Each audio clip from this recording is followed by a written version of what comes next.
alliances will always bring a greater scope for a more robust international corporations. Ladies and gentlemen, welcome to yet another edition of your discursive, interactive, and knowledge-sharing program, Global Insight on For You Media Africa. Today, we continue to analyze the stakes of the Brics Kazan Summit 2024, particularizing on the opportunities that Africa has as far as the summit is concerned. Brics Kazan Summit culminates this day, the 24th of October 2024 in Russia, where leaders under the chairmanship of President Vladimir Putin ended with an elaborate declaration to drive the bloc in the next years. So today's edition of Global Insight dives deep into the pivotal events shaping today's world, with the vision of BRICS at the fore. In the midst of a rapidly evolving global landscape, the 16th BRICS Summit, which is culminating this day in Kazan, Russia, has emerged as a critical platform for dialogue and action among major emerging economies under the theme strengthening multilateralism for just global development and security. The summit, not only according to report, reaffirms the solidarity among BRICS nations, that is Brazil, Russia, India, China, and South Africa. It also extends, a warm invitation as countries including Iran, the United Arab Emirates, Egypt, and Ethiopia are already members or new members of the bloc. At a time when Africa is facing unprecedented challenges, including economic volatility, climate change, and others, we want to look at how the continent can, make good use of the scope presented by the BRICS bloc to solve some of the problems affecting the continent, and of course, what the declaration will mean for the new world order, as we see also that some 13 countries will be functioning as partners to the BRICS bloc. Those are some of the peculiarities of the BRICS Summit 2024, culminating in Russian city of Kazan this day. And of course, with a panel of experts, we're going to explore those opportunities for Africa and even the global world at large, as the world today rallies behind the BRICS bloc to see how they can survive in this world of multipolarity, in the world of a new world order. This is Global Insight, and I will join you right after the transition.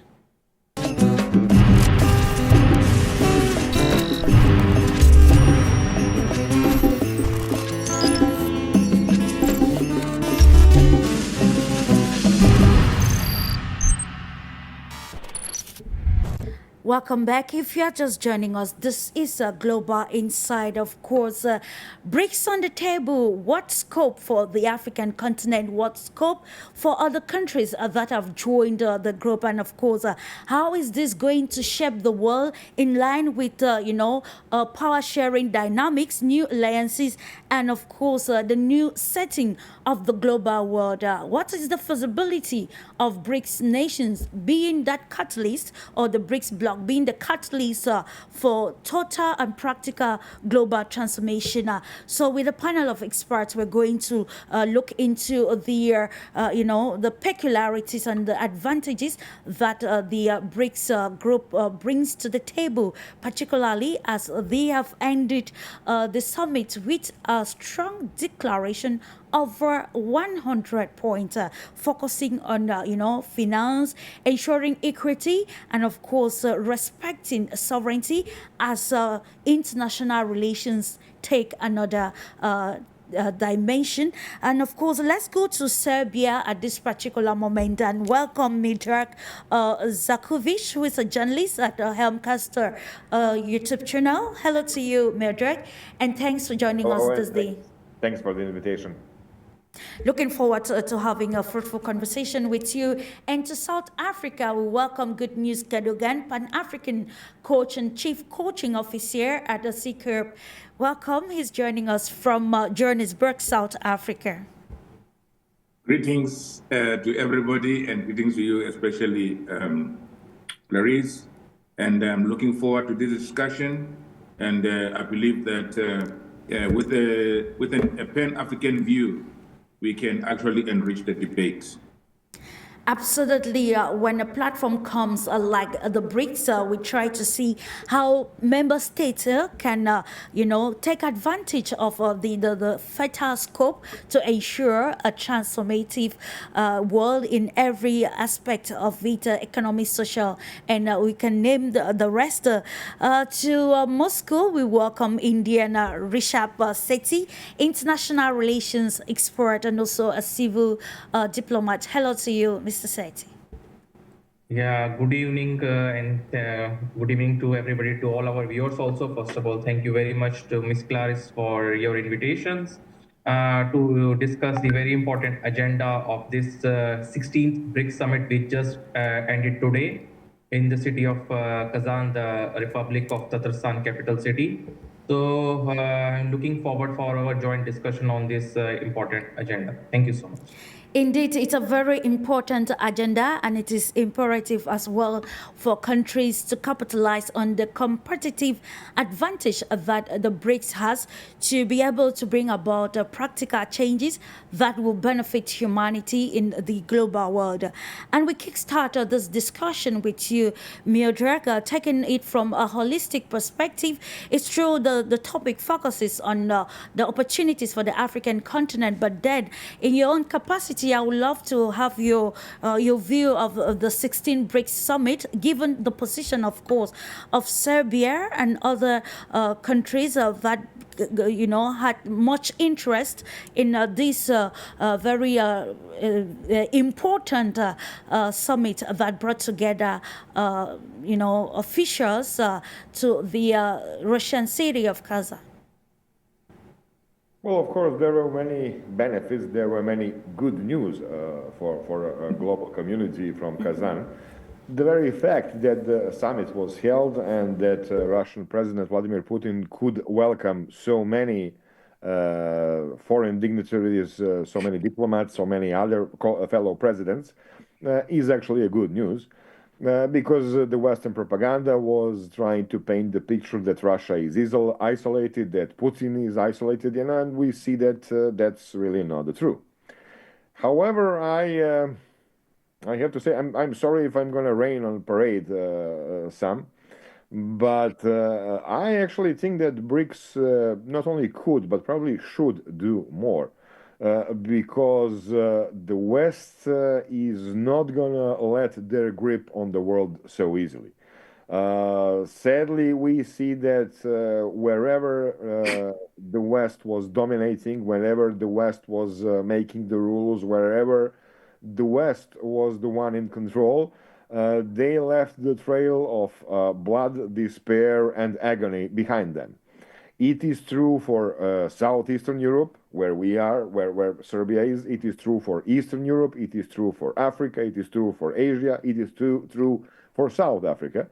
It is true for indigenous people of the North America, South America, of course. And it is true for the indigenous people. It is true for Australia.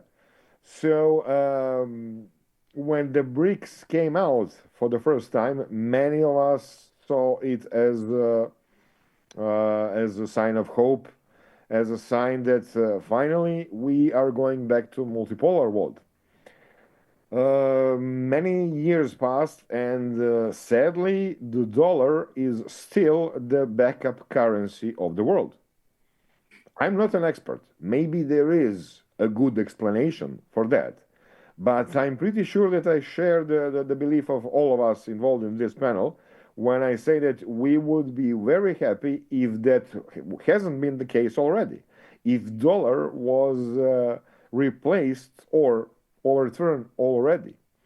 Because we all know, even someone who is not an expert like myself, we all know that that's possibly the pillar of the American economy. And we can see, anybody who follows the US elections can see how economics influence the American elections. Because of the migrant situation or whatever they have in there, practically the majority of people there is talking only about that subject. That is the main issue of these elections.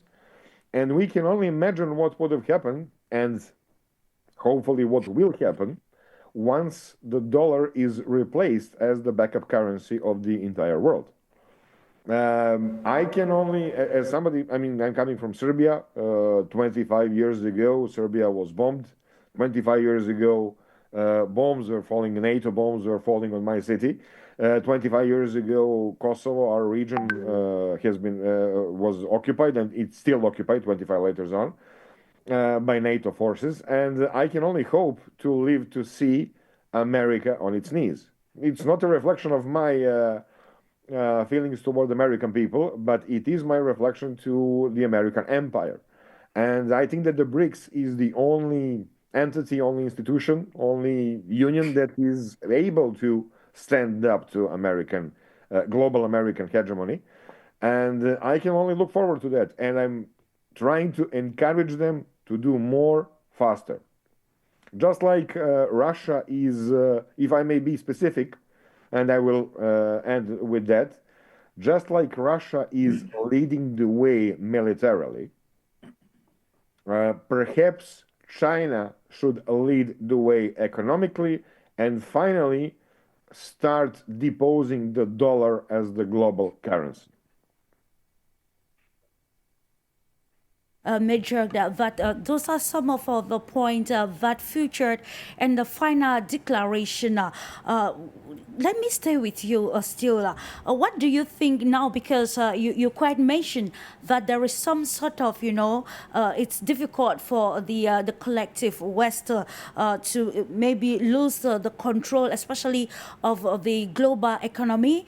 And this has increased some sort of geopolitical tension or competition, challenging the new dynamics of the global world. How do you think the BRICS group can navigate this and, of course, bringing about these changes and at the same time mitigating the adverse effects, especially on the global economy?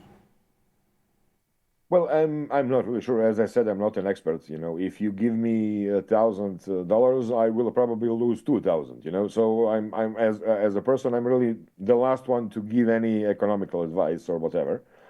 But definitely mutual cooperation, which is the essence of the very idea of BRICS and also of the declaration. It was in the first point that was I believe it was emphasized the mutually beneficial cooperation. That is the thing of beauty when you are a country like Serbia or I guess India or South Africa, and you hear global powers to address you with those words, mutually beneficial cooperation. It's music compared to what the West is usually offering, or more precise, ordering. That is really a music for our ears.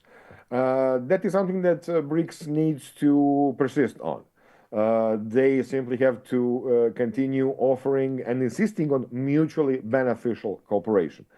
If I want South Africa or India to cooperate with me, I have to allow them to think about their own interest, to make their own interest, to pursue their own interest. That's just totally logical and normal.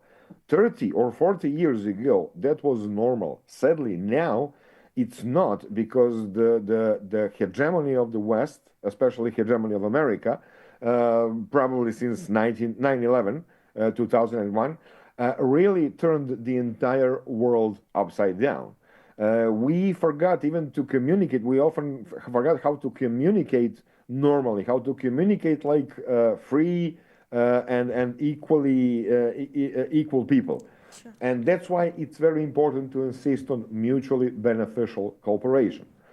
But of course, words are never enough, especially when you want to challenge an empire like the current West. Not in history there ever was an empire like America's hegemony. Never. No country ever used so many weapons of mass destruction, political pressures, economic pressures against other nations like America. In order to stop that, in order to save the planet from that, and I literally mean save, because if America continued to rule the world, I don't think that it's going to end well for anyone, even for America. So in order to save the world, I think that firmer actions are needed. For example, I mean, I may be biased and personal because I frequently visited the Donbas region, which is the center of the current war in Ukraine. And I sympathize with Donbas people to no end. And I really would like to see other countries to support Russia in its effort to give a military response to the West at this point. Russia is in need of help. Maybe that help should be only ideological or proverbial, but it's direly needed. And of course, other countries, sadly, my country is not the shining example of somebody who is helping Russia, because our government is supposedly neutral in this conflict. The people of Serbia are, I mean, that's possibly a good example of what I'm talking about. Okay. The people of Serbia support Russia probably in more than 85 or even 90%. The people in Serbia actually support Russia, not only because of our historical ties with Russia and with our sympathies of like unity with Russia that we have, like spiritual unity with Russia, but of course also because of our own experience with NATO and with America, with America as a military superpower. Okay. But sadly, our government took the so-called neutral position, which means that President of Serbia was invited to Kazan, and he openly stated 2 days ago on our national TV that it would be too risky for him to accept the invitation, and therefore he isn't going to go to Kazan. So he sent a delegation of 4 of our ministers to go in his stead. Yeah. That's not really a good sign when somebody like Serbia, who has, we have all the reasons to be associated with Russia and to look for somebody who is going to, let's be honest, protect us from the West, when even our government is hesitant to do something more bold or more daring. That's why I'm saying, like 2 years ago, I believe that many of the foreign nations, there was a BRICS meeting there, of course, okay. And many of the nations were looking forward to deposing dollar as the main currency of the world. All right. Nowadays, it's end of October 2024, and dollar is still going strong, sadly. Okay. I didn't answer your question, sorry, more specifically, but maybe that's the limit of my ability. Maybe I actually can't think of anything better to say. But I would only like to encourage BRICS leaders, especially Chinese and Brazil leaders, to be more bold and more daring against USA. Okay. Thank you so much. It's about ensuring that we have a world that will inculcate all nations without dominance that has a negative effect on the economic prosperity of nations across the global world. Thank you so much, MIODRAG, for your contribution. And I come to you. Good News Cadogan, while talking earlier on MIODRAG, highlighted and pointed the potentials of each country in the BRICS that can, if brought together, will bring a new face to the world that we are advocating for today. And the question on the table is what opportunities for the African continent as the BRICS leaders deliberating in Kazan. So what do you think is that, the well of opportunities that presents, that the BRICS presents for the African continent in line with positioning itself at the global level? Thank you very much for the opportunity. And thanks for MIODRAG's contribution, because it aligns a lot with my thoughts around the creation of multilateralism and also collaborative, or mutually beneficial collaboration between the members of BRICS. But also, on the other hand, a recognition of the fact that there is almost in psychology, they talk about the narcissistic type of behavior of leaders. And that's what you see with the collective West, that they want to create a situation where the winner takes all. And also the dehumanization of people who come from regions which are seen to be less human, and therefore not worthy of human rights. Sure. So where then are the opportunities for Africa and South Africa in this mix of things? I think the first benefit for South Africa linked to this mutually beneficial kind of collaboration is being seen as human for the first time in the global world, and not seen as being less than. That says a lot, because most of the countries on the continent are still serving from a development point of view and from an economic matrix point of view, they are still serving the old colonial value chains. They take the resources out of the ground and they export them largely without beneficiation to the West, where then they come back as finished products worth 30 to 40 times of the original resource that came out of the ground. And this is not only true for minerals, it's also true for agricultural products. And in the end, it means that countries on the continent cannot create jobs in the downstream economy, because, and these are the jobs that are much needed by the young people. Unemployment of young people on the continent is very high, even up to a point of being at about 65% in some countries. This kind of union, where beneficial collaboration is actually mutual, the leaders on the continent have to make sure that the deals that they conclude within BRICS do not export raw material out of the countries or out of Africa. Absolutely. That's the first thing. That would mean that there will be more jobs for younger people. And then also, on the other hand, it means the macroeconomic situation of each country and each region on the continent will improve. The second one is around security. When you operate or lead and always looking over your shoulder that you may be attacked simply because you have taken a particular view, whether philosophical or political, is not a very good existential position that you should have as a country or as a continent. By creating alternatives and alternative of supply, I mean, when you talk about this at a micro level, from a macroeconomic point of view, most companies, they always look for the security of supply for the inputs into their means of production. Indeed. Even at a country level, even at a continental level, you need to ensure that there is a security of uptake for what you produce, and there is also variety in terms of which markets do you serve in the world. So it's not a total look away from the West in terms of the current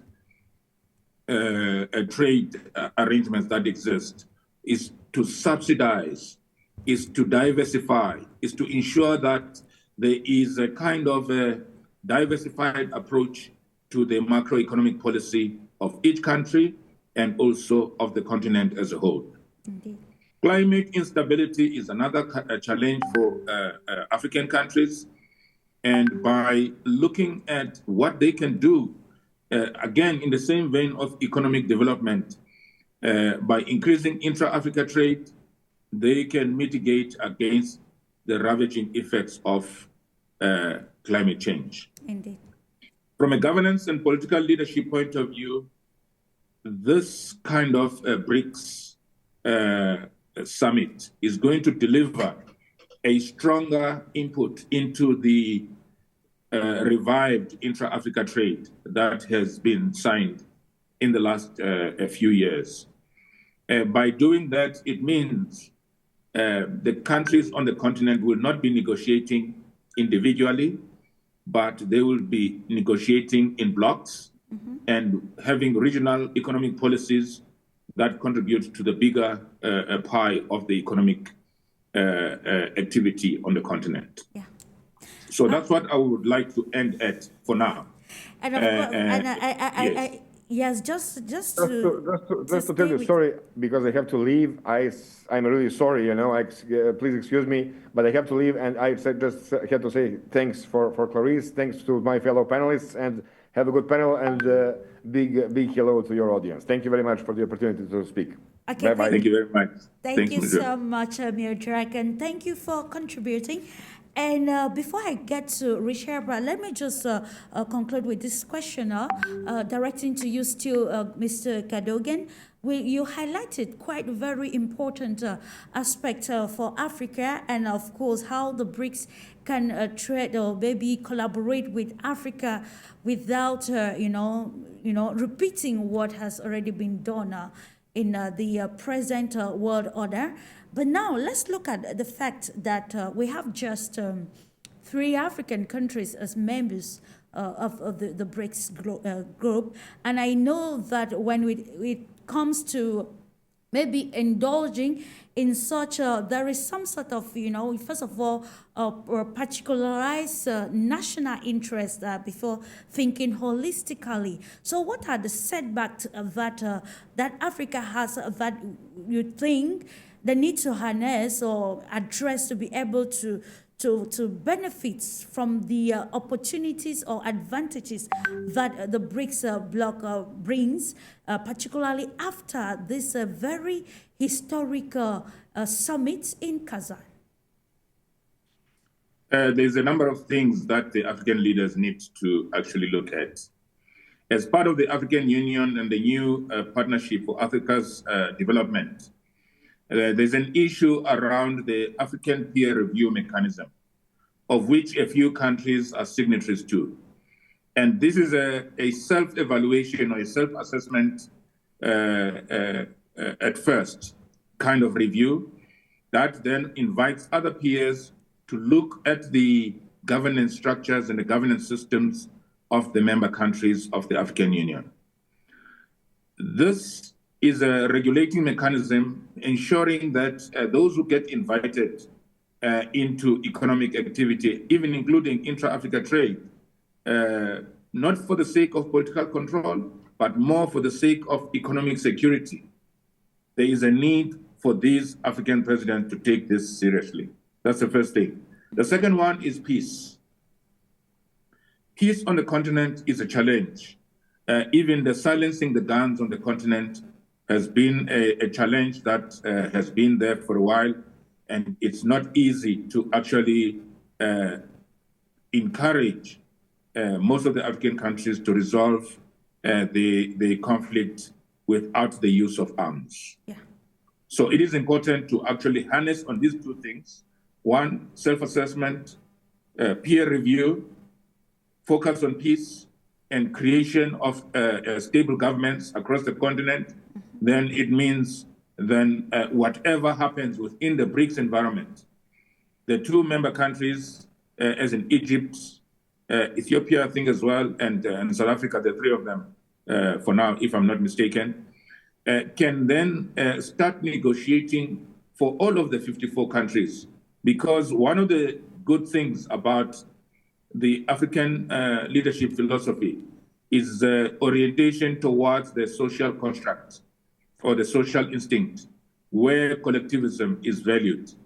And I believe that the three countries that are members of BRICS are not going to forget the other 51 countries when they create and contribute to Agenda 2063, which is our own version on the continent insofar as the Millennial Development Goals are concerned. Okay. Thank you so much, Mr. Cadogan. We are going to come back subsequently analyzing the scope for Africa, but let's not forget about the role that the other members of the BRICS bloc need to play to ensure this concerted or equal progress as highlighted by the Foreign Minister of India, S. Jaishankar. And coming to you, Rishabh, we're looking at BRICS being that catalyst or the vehicle for proper changing a world order in line with the declarations that were outlined yesterday. We saw the fact that there is need to promote people-to-people cooperation to ensure that development is not, no country is left behind in terms of development, and it all of this was summarized in a statement which your foreign minister highlighted. BRICS as is a statement of changing world order. What do you have to say about the points highlighted or arrived at by the BRICS leaders and the role that India has to play, particularly as nations of the global south are gaining grounds in this new world order that is, getting into reality?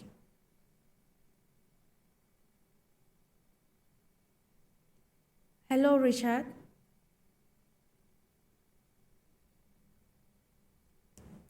Okay, before we get to Rishabh, I'll invite us to listen to the president of South Africa, Cyril Ramaphosa, who highlighted the need for BRICS member states to align with the African vision and see how the continent can attain its milestone, especially in this level of multilateralism, increasingly, very present across the continent. Allow me to begin by congratulating President Putin on chairing a very successful BRICS summit, as well as leading us all to adopt an excellent declaration from this summit. The BRICS outreach and BRICS Plus engagements are important platforms for developing strong ties amongst countries from greater global south and emerging markets. We should use these platforms to foster meaningful engagement. We should use the BRICS platform to contribute to social, economic, cultural development of our peoples. Russian initiatives that are aimed at strengthening a number of BRICS countries through the various measures that they have put on the table, such as transport networks and connectivity. This, in many ways, will help to find ways to integrate and deepen our interconnectedness in new and imaginative.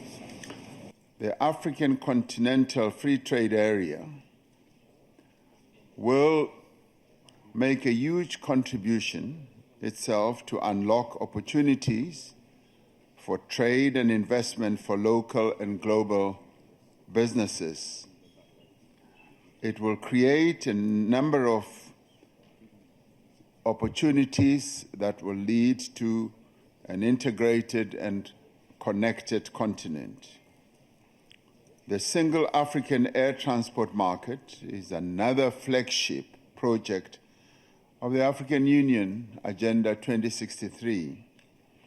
This is an initiative of the African Union to create a single unified air transport market in Africa to support the continent's economic integration.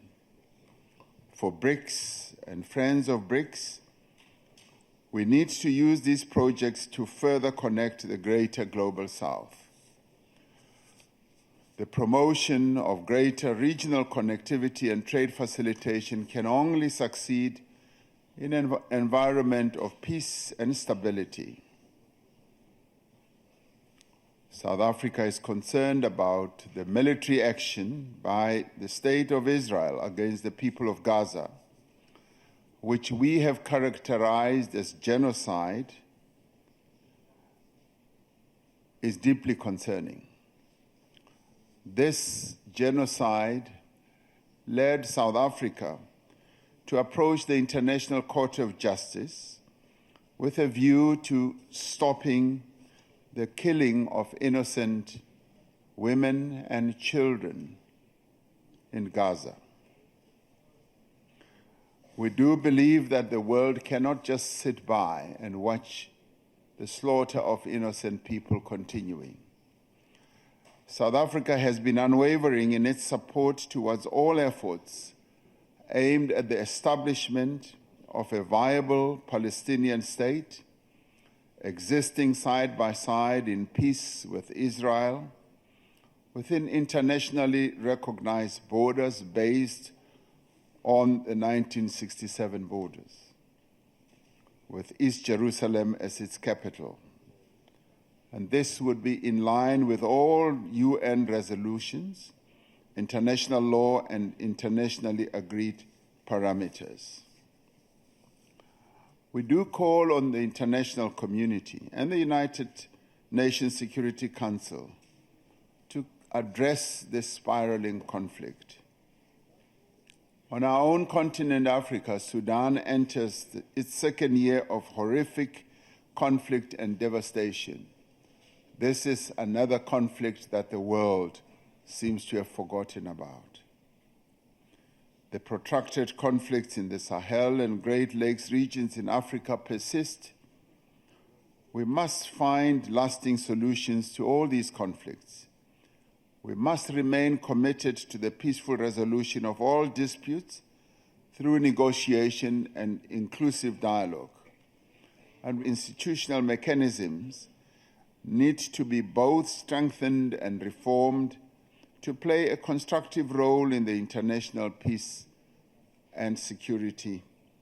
We cannot allow conflicts just to continue in perpetuity. We do need to find paths to peace.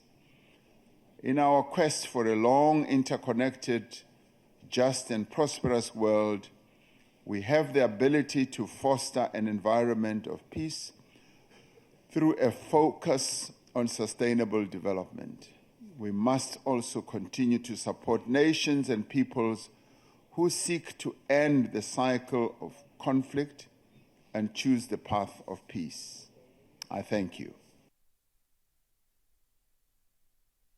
President Cyril Ramaphosa highlighting on the peculiarities of international cooperation or what has to bring a positive outlook where countries are treated better, and of course aligning with the nations that seek to ensure sustainable peace and security, to ensure that there is, some sort of support to countries that are vying to end, crisis or conflict which are rocking the global world, particularly the crisis in the Middle East and, of course, Eastern Europe. And I think, according to some pundit, these crises which have affected directly the supposed global powers have come to expose, some of the lapses, and that is why this summit at Kazan, Russia attracted a whole lot of people, including the leadership of Turkey, Recep Tayyip Erdogan, and others. About 22 head of states actually participated in the Kazan summit, bringing about the multilateralism, multipolar vision that we are looking at. But then, what scope does the BRICS have to be able to, navigate this changing dynamics in terms of balance of power, in terms of, economic dominance and other aspects, without causing more chaos in the global world? It takes diplomacy and intelligence, or it will take diplomacy and intelligence to be able to navigate all of these. Ladies and gentlemen, just to note that if you are still just joining, this is Global Insight on For You Media Africa, and we are analyzing still the BRICS Summit, 16th Summit that is holding in the Kazan city, that is in Russia. It culminates today, and yesterday, the 23rd of October 2024, we saw leaders of the BRICS bloc, Brazil, Russia, China, India, South Africa, and the newly admitted members like Egypt, Ethiopia, Iran, and United Arab Emirates coming out with a declaration of over 100 points. And we're looking at the feasibility of this declaration in the materialization of the key points highlighted, and also the place of African continent in, taking advantage of the opportunities or advantages that come with the BRICS bloc to solve some of the problems that the continent is facing in contemporary society. Just to note that Ethiopia's Prime Minister Abiy Ahmed also addressed this very important conference or summit, and highlighted why it is imperative for new dynamics, new perspectives to be put in place, especially as the scope for international relations has changed momentum, given that traditional powers actually losing the grip, and of course that has been some of the teachings of the BRICS bloc and other organizations wanting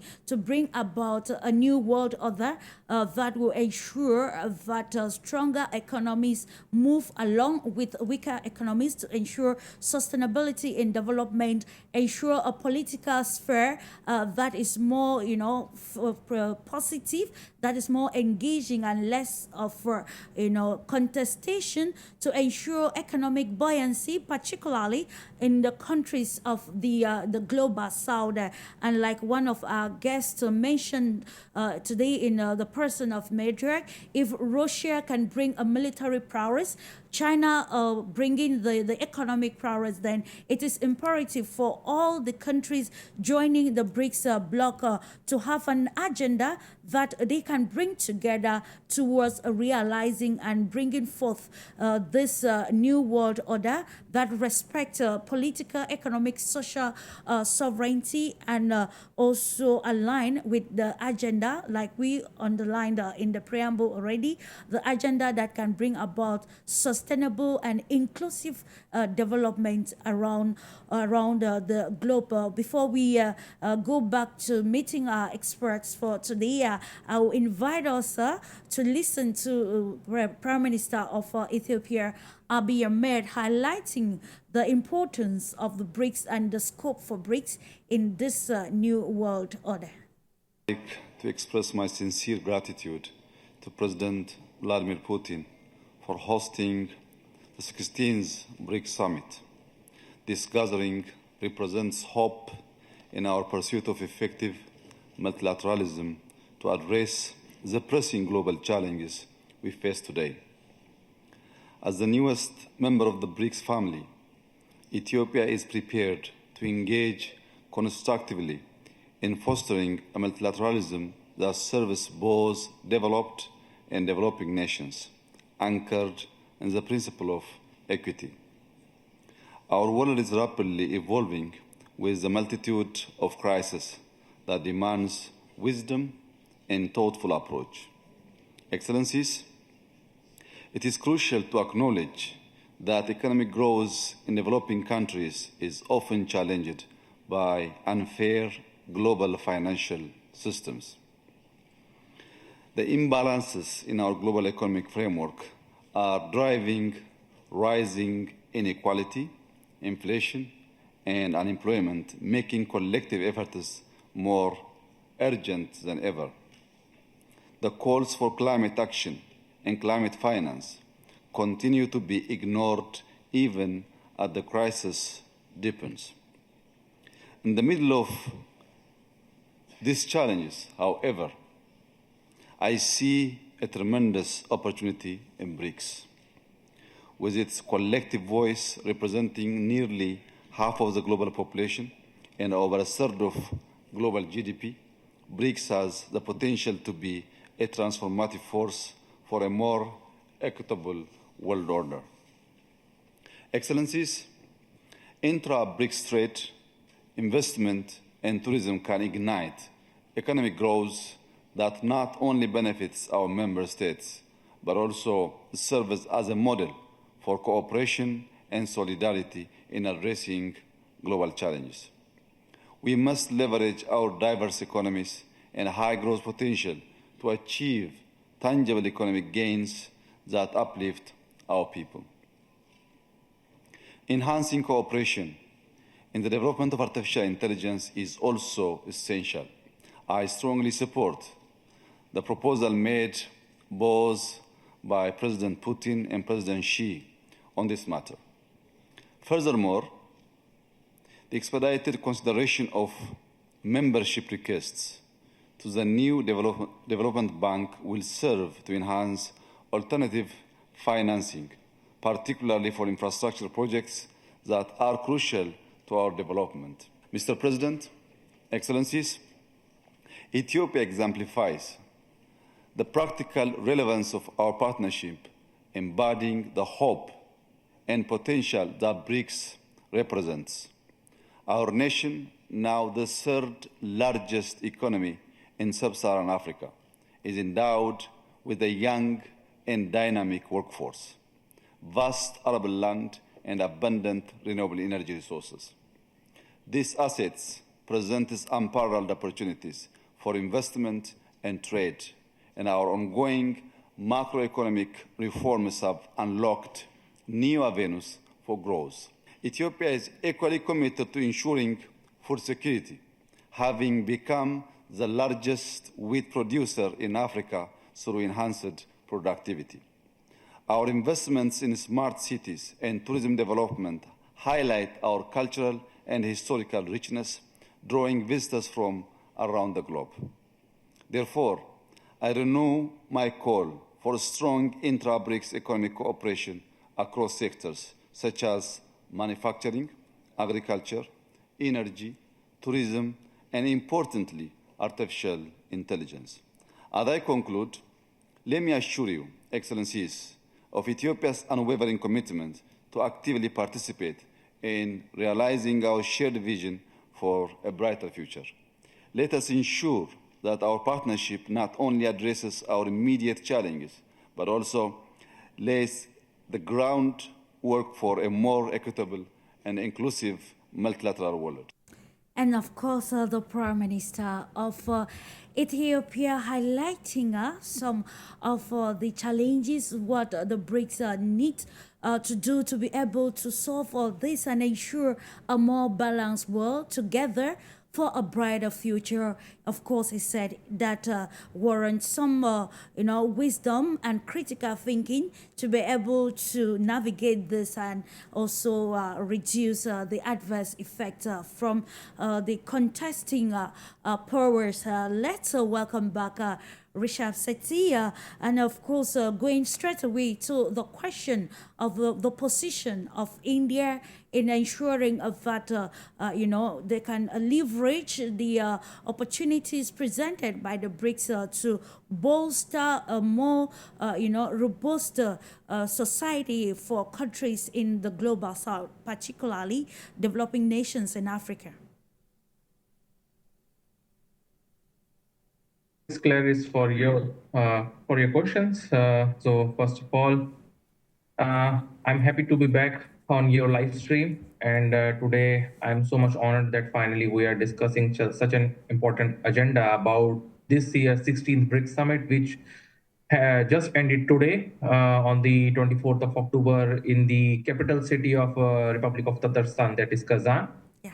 And when we talk about this year BRICS Summit, so firstly, I would like to congratulate to the presidency of the Vladimir Putin that this year they have successfully hosted more than hundreds of events in the different cities of Russia under the chairman presidency of BRICS by Russia in different spheres.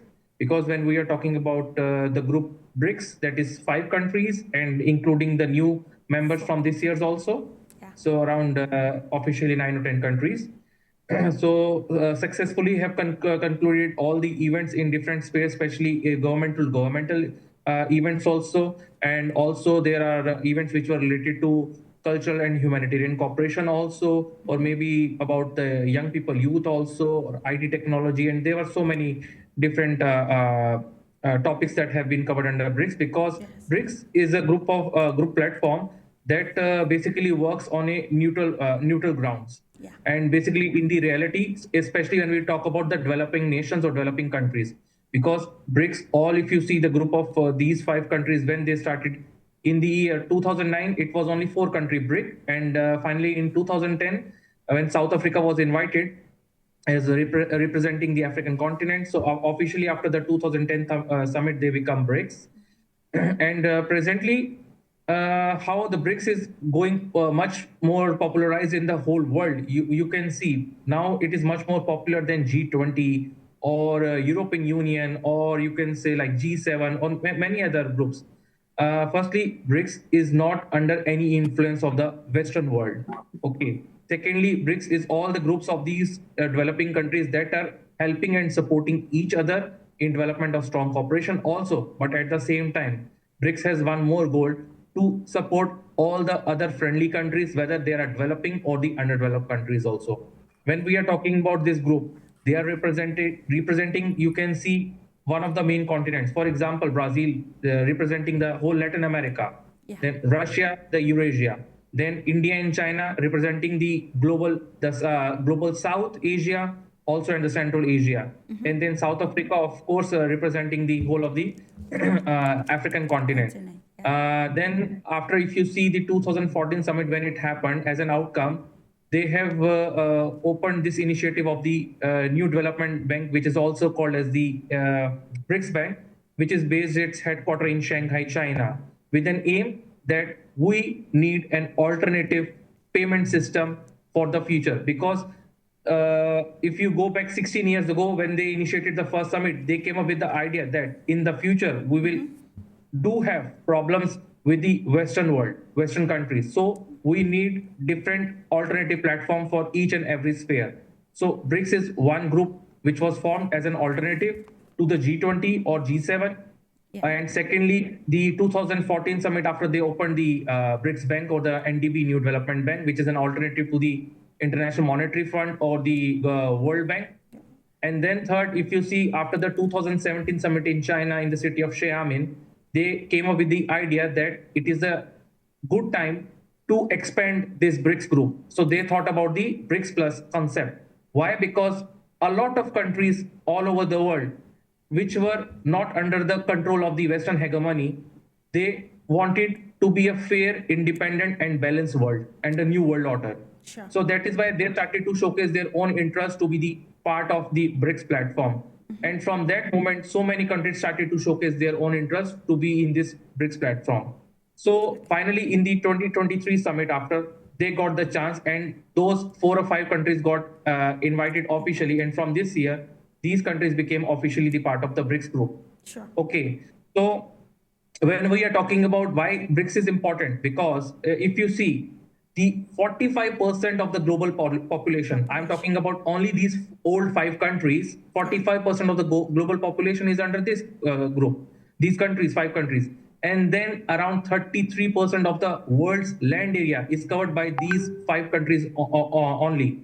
And when you talk about Russia, China, and India inside this BRICS group, they play the most important and major role, because Russia being the biggest country in the world in terms of the land area, land size, and then India and China are the world's biggest country in terms of the population. Because when we talk about economy, when we talk about business and trade, where there is population, there is much more opportunities to develop stronger business. Sure. And BRICS came up with the agenda that we need a future new world order and a balanced world order, and we promote the multipolar world. And of course, talking about a multi-polar world, one more time with you, SETHI. Well, I'm just going to refer again to the Foreign Minister of India, S. Jaishankar, who notes that, in this new dispensation, it is imperative for independent platforms to be strengthened and expanded to ensure equal access to progress. Here we are looking at the new world order that will actually move, maybe shift power from the global north to the global south. And this is being advocated for by BRICS and other organizations with the same vision. So the question is, what do you think is that strategy or the strategy that the BRICS nations or BRICS Plus can put in place to be able to indulge the global north in this transformative agenda or journey to maybe bringing them to the realization that since after the Second World War, a lot has changed and we have new emerging powers that can also make decisive points on global issues. And of course, doing all of these, making them to accept these realities to mitigate the contestation that we are already facing in the 21st century as a result of this shift in, the world of dominance or maybe global power dynamics. You're correct that we are living in the 21st century, and this is an era of digitalization. And right now, for BRICS, this is the golden period of time, because if you see the top 5 economies of the world, in these top 5 economies, 3 countries are from the BRICS group, that is China, India, and Russia. And when you're talking about all those countries which are being now the part of this group BRICS, or in the future they want to be the part, the first thing to understand that we should have mutual respect for each other with a proper mutual understanding. Because if you see from the last 3 days, this summit was happening in Kazan, and today was the last day when the BRICS Plus expansion conference was happened. Around more than 36 countries participated, and the 22 heads of these countries were there, and rest of those other foreign minister or vice prime minister, example, they have participated and represented it. So when we are talking about the collaboration and cooperation between all these countries, we need to understand that we should promote our own culture and tradition between our countries, because all these BRICS countries, when we are seeing, these countries are having very rich history, culture, tradition, and very old civilizations. Yeah. And we should not forget about that. We should have mutual respect with all these countries. We should develop a strong cooperation, economic and trade cooperation between our countries, and we should not use those Western dollars or euros. We should try to promote our local currencies to understand and to stop the hegemony of the Western powers. And this could be achievable. It is not an impossible thing. The main thing is that need to understand, because if you see from those last 2 or 3 years, how so many BRICS countries are doing the intra-BRICS trade between each other. Maximum countries, they are using their own local currencies to do these trade. For example, China, Russia, India. Even we have saw that so many African countries are doing trade with India with Indian rupees or even their local currency. So this is what the West is getting the understanding lesson that, of course, the golden time has gone for those developed countries. If you see just the GDP of those group of G7 countries, which is so-called developed countries in the world, their GDP is around 29%. And whereas on the other side, the GDP of the European Union was 14.5%. And in the last, if you see the GDP of the only 5 BRICS countries, it was around 37%. So the GDP of BRICS countries are growing at a very fast pace rate every year. And this is one practical and example to understand and a big lesson for the Western countries also, because those developed countries who want to control or try to make much more like control all over those underdeveloped or developing countries, it is not agreed. They should have each mutual respect for each other countries.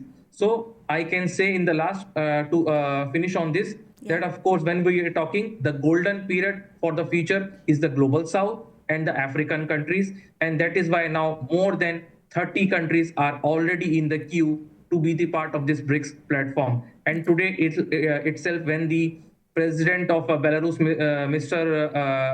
Lukashenko, have said that we are one of the country who will be the partner of this BRICS platform also. Okay, thank you for that, SETI. Let's go back to South Africa. Taking Good News Cadogan and inferring from what you said earlier on about the fact that the BRICS nations should ensure that African natural resources do not leave Africa. We should have transformation happening across Africa. That is from exporter of raw materials to a producer of finished goods. Let's come back now to see the feasibility. We know that African countries at the moment still have a very strong, some sort of connection with multilateral institutions, particularly financial institutions. And on the table of discussions, BRICS leaders discuss about this debts burden, which are actually derailing the economic trajectory of African countries. So in terms of navigating or solving the debt crisis which African nations are actually facing at this particular moment, how do you think this rapprochement with the BRICS bloc can, bring about maybe good ways to navigate all of this without, bringing burden to the mineral resource of the African continent? It will be, in the words of the agreement, or rather one of the resolutions, a head resolution made today at the end of the BRICS summit, to have mutually beneficial collaboration agreements across the different countries. So in the spirit of creating, leveraging the raw materials that are found on the continent, there will have to be finance made available and investments made by the various countries in a collective pot that could be housed in many ways. One of those vehicles is the BRICS Bank that could actually reallocate investments to actually create a virtuous cycle between the extraction of raw materials from the ground to the beneficiation thereof and selling of same across the members of BRICS and also outside the membership of BRICS Plus. So there will have to be not just a country level or a national level type of economic trajectories being mapped out. There has to be continental, regional, and nation-state specific kind of economic development pathways to ensure that those raw materials that are found in these countries on the continent are sellable right across within the continent and also across big markets like India, China, Russia, and many others that are available. So it is important to ensure that the economic models are balanced to such an extent that the economies of the member states of BRICS and BRICS Plus are not found wanting. Yeah. Indeed, to ensure that economics are not found wanting. And this brings us to the place of governance with you, SETHI. We're talking about a new world order with the BRICS championing. Let's look at the fact, some of the bodies that may be in charge of taking some decisions which affect the global world actually are not part of the BRICS bloc. And we also know that the member states and the leaders in Kazan highlighted the need for reforms of the United Nations Security Council and other global institutions. So how can these decisions influence the existing governance system that will match the present, the present world, given that even the UN chief Antonio Guterres joined his voice to that of the leaders of the BRICS nations? It's a bitter truth that all those organizations that are based in the US or maybe in the European state, they are somehow directly or indirectly under the control of these political leaders of these countries. You can see this has been highlighted also in this BRICS summit that the charter of the UN and UNSC also, these already are very, very old rules, whatever these charters has been formed so many years ago after the World War II when these UN was formed. And these charters need to be revised. These charters need to be remodified, because if you see, there are so many geopolitical situations happening in the world, and especially you see what is happening in the Middle East. But nobody is ready to hear to the United Nations or the UNSC. So then what role they are playing? If you see, today, if you listen to the speech of respected Mr. President Putin also, what he said in the concluding remark, that all those dollars, when we are talking about these money, the Western powers, they are spending all this money on these war machines. Okay, so these somehow money are being used in for a negative way to disturb the human life. Sure. And if you see on the another side, when we talk about the platform of BRICS, all those countries who are, whether they are the part of officially the part of BRICS or who are interested to be the part of BRICS in the future, they always promote the multipolar world. But second major thing, they don't support any type of violence. They always support the stability and peace in the world, because the main goal is to have main equality in the world, and each and every country have the fair right for the development of their country and for the good quality of life for the citizen of those country also.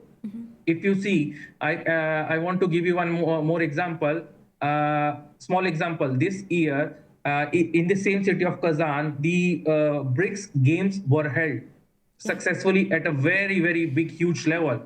And why this initiative was formed? Because if you see from last many years, somehow the politics is getting mixed into the sports level also. So in the Olympics, the athletes who are sportsmen, who have nothing to do with any type of politics, they were not allowed from Belarus or from Russia. They were not allowed to participate in these mega international events. All the year, they spend their energy, their money to get trained to participate in the Olympics, because for each and every sportsman, it's a dream for the life to be in Olympics. But and somehow under the control of the US, those athletes were not allowed to participate. And this is how the alternative of Olympics, the BRICS game, was initiated, which was a major success, because there, if you see, around 80 to 90 countries athletes participated in this BRICS sports event, which happened in Kazan. And second thing, if you see now, there is another project about the education project for the young people, that is BRICS University, where the university from all those big BRICS countries are trying to collaborate and cooperate, which will give the chance for the young youth of all these BRICS country to study in any of this country, and later after completed their education, they can utilize these diploma, these degree to work in any of this BRICS country. Third thing is the BRICS financial system or BRICS Pay. Just you saw a week ago in Moscow, there was a BRICS business forum happened where there was a demonstration showcase for the BRICS payment system. How in the future, maybe if it will be launched, how it will work, how it will happen. Because when we are talking about the financial system under BRICS, it is very much required and very much needed for all the BRICS country and the other friendly members country of the BRICS states. Because you see how after from last 2 or 3 years, thousands of unprecedented sanctions were put on Russia, and even Russia was taken out from the SWIFT financial system. And due to that, people from all over the world, they are not able to make business trade properly because they are not able to transfer, import or export and pay for the money. And there was so much instability happened in the beginning. But after that, when all these countries started to do the business with their own local currency, somehow the alternative was formed, and BRICS currency, now the BRICS financial payment system is one big example, which is an alternative to the SWIFT, which all the BRICS country and the other supporting member states can utilize to pay with one currency in any of this BRICS state. For example, if you see in the European Union, so one euro currency they are using in other member states. Similarly, the concept will be for the BRICS financial payment system, whether it will be launched physically or it will be launched in a digital way also. And then another very important point is the BRICS internet, because nobody knows what will happen in the future. What today is happening from the last 2 or 3 years with Russia, maybe something can similarly happen to other countries also, maybe with China, maybe some with India. Because if you see the Western country, if something is not for their interest, then they started to put on sanctions. So who knows that maybe in the future they will stop the internet also, because somehow internet is also under the control of Western power. So we as a group of BRICS countries need to start our own alternative BRICS internet system so as to be safe and secure in the future also. It's about having alternative solutions that will not bring about more chaos or dependency in the global world, questioning the scope for international relations or corporations. And when you talk about all of this, we seek to analyze how the unfavorable situations will always bring about innovations and other practical decisions that can move a country or a continent forward. And that's we have seen in Russia, and we still see from the 14 sanctions which have been imposed on the country. We've seen a great milestones attained in order to ensure the continuity of the economy. And of course, news today showed that many Russians are optimistic about a better future. And this comes to ask the question of how prepared the African continent is. Mr. Cadogan, it's often said, some viewpoints will always say, school of thought will always say that to be able to be a thought leader, there is need to understand how international politics occur, be it in the business sphere or even in the sphere of governance and other aspects that directly affect the way the world is being controlled. So let's look at the readiness of Africa. What level of innovation has Africa gained in line with bringing about African solutions to African problems, especially as the crisis in the global level directly affected, especially in line with food. Maybe food and other aspects. Let's be particular with the grain that was coming from Ukraine, and how the crisis in Eastern Europe has actually brought about a delay or some sort of discrepancies. What innovative measures do you think that the African continent do have to sail through these changing dynamics or changing times? I can say Africa is both ready and not ready. Let's On other understand more. aspects, Africa is ready. Why am I saying so? I'm saying Africa is ready because when it comes to engineering, technical, economic, and other forms of thinking and philosophies, and science in general, we have actually reached dizzy heights in terms of being capable in that respect. But everything at a nation-state level, most importantly so at a continental level, revolves around leadership. And in this case, leadership, I can say, is divided into four. There is political leadership, which is the public sector kind of leadership.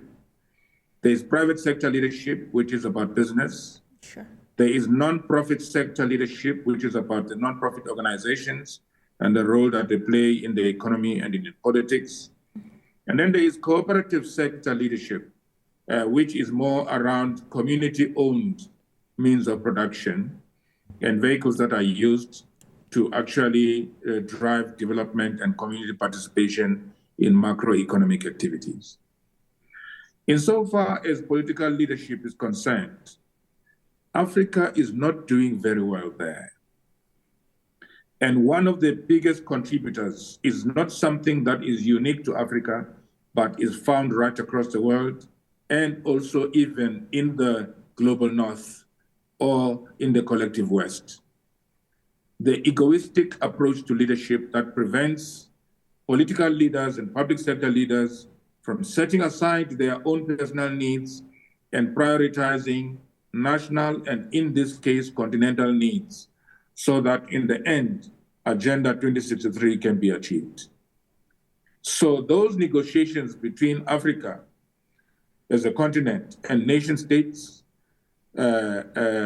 in intra-Africa trade and also in trading within the BRICS Plus environment are going to be marred by inability to put continental interests first and subservient approach to even not just personal but tribal and nationalistic type of needs.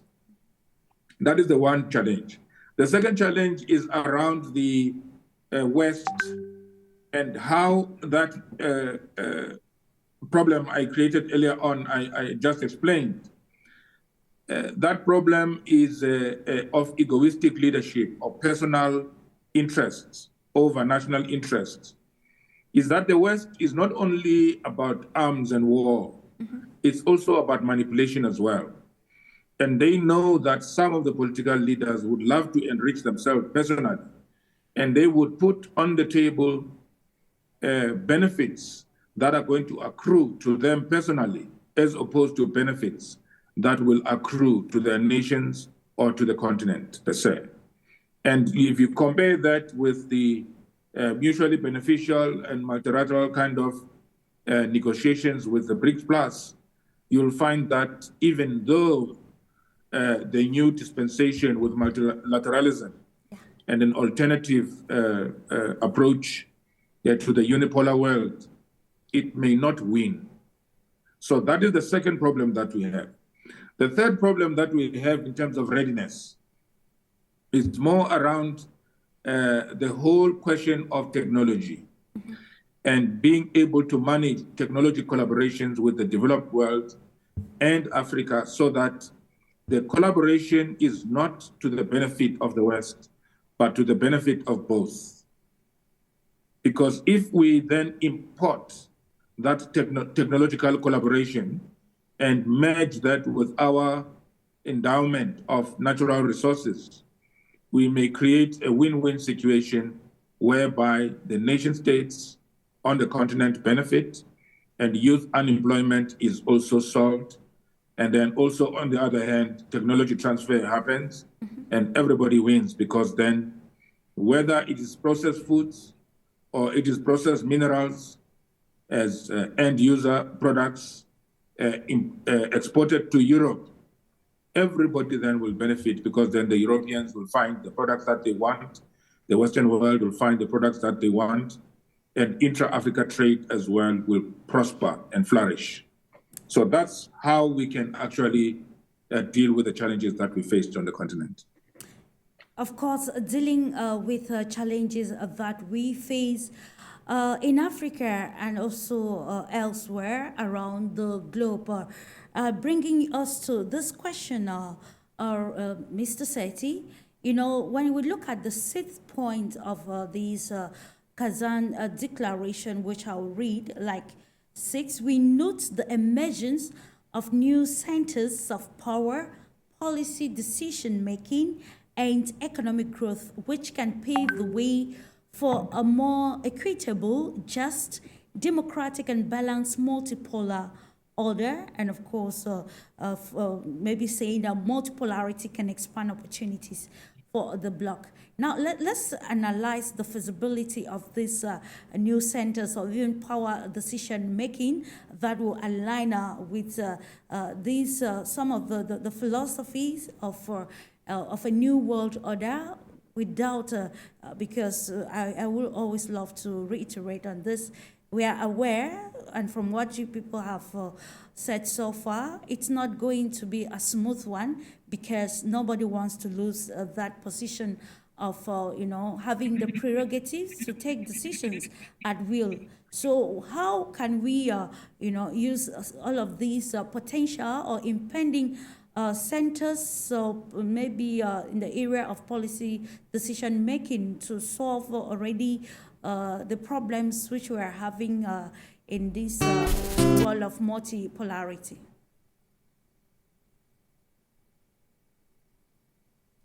Hello, Sethi. Yeah. Can you see me? I can Yeah, hear sure. you now. Yeah. Yeah. You know, first of all, when we are talking about the future new world order, or maybe the other term we can say the future multipolar world, we need to be very much careful about that thing, because the point is that so many countries are still interested to be the part of this BRICS platform, but they had to be very much cautious about that, because till now, whoever countries are the part of this platform, they are not under the control of the Western powers, because all these countries believe, and not only believe, they also support for the equitable balanced world. And also they also believe that these all countries should help in the development of peace, security and trade between all these developing nations and the underdeveloped nations also. And when we are talking about the main point which was written in the this Kazan summit as an outcome, this main idea was that to reshape the global south economic and political alignment, encouraging the cooperation in the different areas such as the technology transfer, climate change. Climate change is one of the main agenda, and also to reduce the global carbon footprint together to form as a like a forum or as a union also, and also to achieve the agricultural sustainability, because you saw maybe there was one big issue which was raised. It was about the food security issue, because if you saw from last many years what is happening now, the issues in the Middle East or the Eastern Europe, because of all these geopolitical issues, somehow the food grains were not able to be exported in different countries, because somehow there was the involvement of those political leaders from the Western countries. Okay, and then the main point was in the contributing the equitable international order. Okay, and also there was one more critical focus point as an outcome of this Kazan summit, was the role of technology and innovation in shaping the future of the global cooperation. Because when we are talking about the BRICS nation, they have emphasized that the importance of developing developing these digital infrastructure and creating a regularly framework that fosters innovation while ensuring the data sovereignty and cybersecurity. So somehow there was a main agenda in the sphere of IT technology that was about the cybersecurity and the artificial intelligence, because AI is the future. As I told before, that we all are living in the 21st digital century, and now there are so many different type of war that is happening, and one of these type of wars are like cyber attacks. So we need to be careful and protect our countries with the help of artificial intelligence, and we need to develop strong collaboration and cooperation in this sphere of cyber security. And also, Russia has pushed for enhanced collaboration also during the summit, and highlighted that the bloc's ambition to lead in the technological advancement also. And BRICS has also recognized that technology has a powerful tool for bridging the development gap, especially among the nations that have been traditionally marginalized in the global economy also. Indeed. And there was one more idea about the launch of the BRICS Innovation Network and Digital Connectivity Initiative, which is like an example that such a initiative to facilitate the knowledge sharing and the skill sharing between all the BRICS country and the partner countries also. And also I want to stress one more point. When this BRICS summit was starting this 3 days ago, and today this summit was concluded successfully. If you see still in the Western world how it has been showcased, because they wanted to showcase that Russia is like an isolated country, but in reality ground, Russia can never be isolated, and all the friendly countries of BRICS and supporting groups and their leaders was there in Russia. And if you ask in any of the guests who came to Russia to attend the summit in Kazan, everybody had a very strong and positive impression, and they really wanted to return back to Russia. And this event was a big showcase to the Western world that all the BRICS blocks, BRICS country and friendly countries are not dependent on the Western countries, because all these BRICS countries are self-sufficient with different type of products or natural resources, and that is why these countries are not facing any type of problem, especially in the development of the economy or the growth of the GDP each and every year. Absolutely, and it is that optimism or assurance that can even bring about a more, intentional, cooperation among the BRICS nations, and even with the Russian Federation. Just concluding a statement from you, 1 minute, Good News, CADOGAN, on especially the scope for Africa and what the African nations representing the BRICS can do to indulge the complete continent for the betterment of the nation, the continent as a whole. The first thing I would like to sort of wish for is that the 3 member countries that were there in Kazan and sort of are signatories to the resolutions to convene an urgent African Union summit on this BRICS summit, and actually discuss these and socialize these resolutions across the continent, so that in the end, there is some kind of a support and also readiness, region by region. And I would follow that brief with regional sittings, wherein all of the regional member countries would then decide how they want to contribute to the resolutions that have been taken today. That's all I can say for now. Okay, thank you. Let's end with you, SETHI. The take-home message as we culminate to this edition of Global Insight. Thank you. So I just want to add last point to end up with that when we are talking about the new world order, the future world, I know there are so many type of barriers, especially when we are talking about the issues with the Western world. What we, as the friend of all the BRICS country and BRICS supporting country, need to hold the hand of each other and need to understand that we should collaborate and cooperate for the development of business and trade between our country. But not only that, we should also need to collaborate in the sphere of humanitarian and cultural cooperation, because all these BRICS countries have their own rich culture and rich history, which need to be shared with the youth of all the BRICS country, because youth is the future for the development of the country. Youth is the backbone spine for the development of economy of the country. And also youth is the present that can change the present of the country. Indeed. So we should be always be united, support each other, promote our local currencies, and promote much more project in different sphere, and especially also in the sphere of energy and hydrogen energy. Thank you so much for your invitation, and looking forward to see you soon again. Thank you so much. Okay, and thank you, dear SETHI, for accepting to bring about clarity to a topic for discussion this day. Thank you, Mr. Goodnews CADOGAN, for the insight, particularly on the sphere of the African continent, and to you, dear MIODRAG, for your insight as well. When the mindset changes, that's when you see new things are coming into play. And of course, that is why today we are talking about the new world order to challenge the traditional setting of the world. But then we do it putting humanity first, and of course, ensuring that we all benefit from the endowment of the global world. Thank you so much, ladies and gentlemen, for trusting the Pan-African television For You Media. And on this note, I will leave you, but stay in the company of programs on For You Media, and see you on Saturday as we continue to brainstorm and analyze topical issues shaping our world of today. Bye-bye.